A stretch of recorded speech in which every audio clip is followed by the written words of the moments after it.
자, 전 연인 전청조 씨의 사기 혐의 공범으로 입건된 남현희 씨가 10시간 가까운 경찰 조사를 받고 오늘 새벽 귀가했습니다. 자, 그 모습 잠깐 보시죠.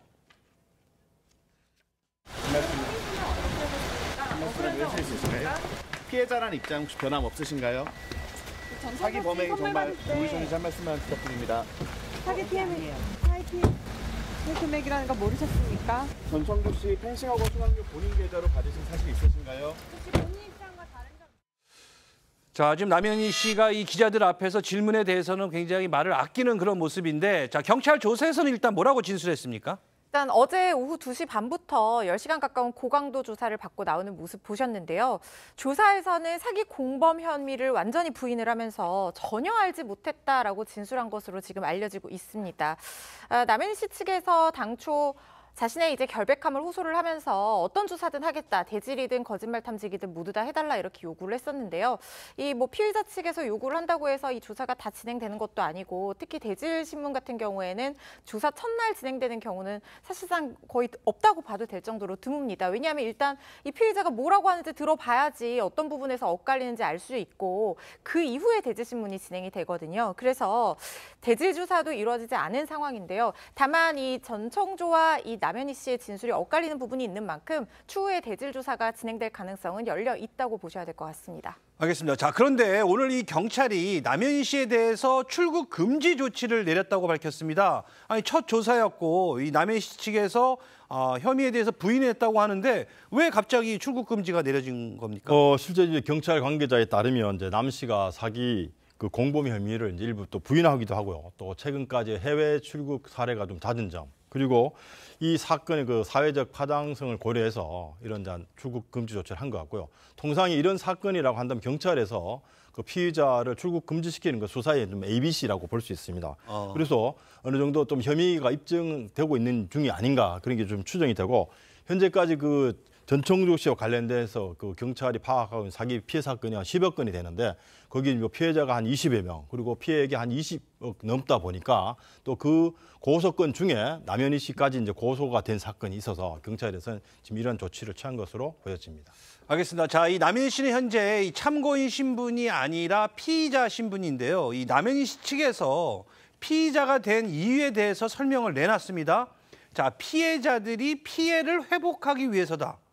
이런 설명인데 이건 또 무슨 뜻인가요? 네, 좀 전달해드리면 남 씨의 변호인은요, 기자들에게 문자를 보내서 그동안 전 씨를 사기로 고소한 15명은 남 감독을 고소하지 않았지만 최근 11억 원 이상 사기를 당한 전문직 부부가 유일하게 남 감독을 공범으로 고소했다, 이렇게 밝혔습니다. 그러니까 남 씨를 전 씨 공범으로 함께 고소하면 피해 금액을 돌려받을 가능성이 커질 거라는 판단에서 이 남 씨를 고소 대상으로 삼았다, 이런 주장인데요. 그러면서 피해자의 심경은 충분히 이해를 하지만 남 감독은 이 전 씨 사기 행각을 전혀 알지 못했고 오히려 전 씨에게 이용당했다, 하지 않은 일을 했다고 할 수는 없다, 이렇게 강조를 했습니다. 자, 그러니까 이 전청조 씨 재산이 없다고 하니까 이 남현희 씨까지 고소했다, 뭐 이런 주장인데요. 이 앞서 이 전청조 씨 측에서는 이 재산에 대해서 어느 정도 내용을 밝혔습니다. 들어보시죠. 벤틀리에 한해서는 그거는 이제 남현희 씨를 위해서 사서 준 걸로 확인이 되고 있습니다.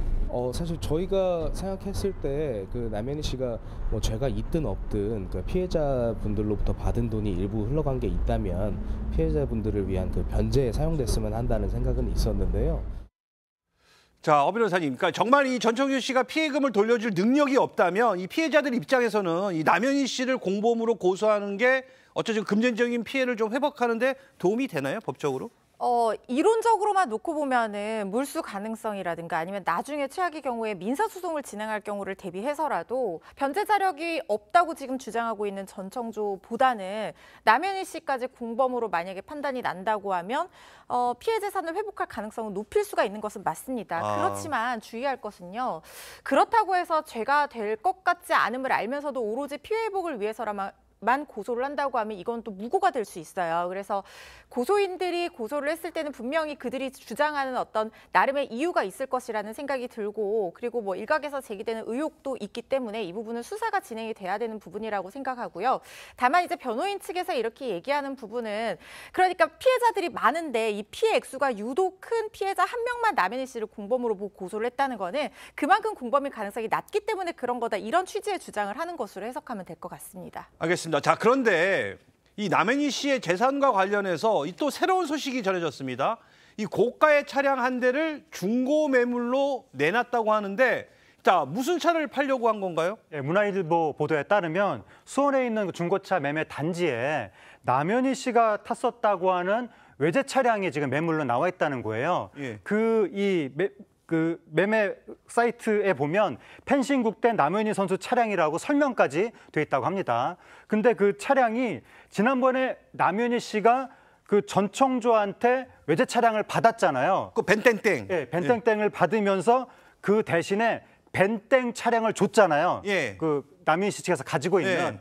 그거랑 같은 브랜드의 차인데 예. 그때 남현희 씨가 전청조한테 줬던 그 차는 남현희 씨의 남편이 타던 차였고, 이번에 지금 매물로 나와 있던 그 차는 남현희 씨 본인이 타던 그 차가 지금 매물로 나와 있다고 합니다. 자, 근데 이 차량이요, 이 중고 매물로 올라온 시점이 전청조 씨와의 재혼을 처음으로 밝힌 그 잡지사 인터뷰 바로 직전이라는데 왜 그랬을까요?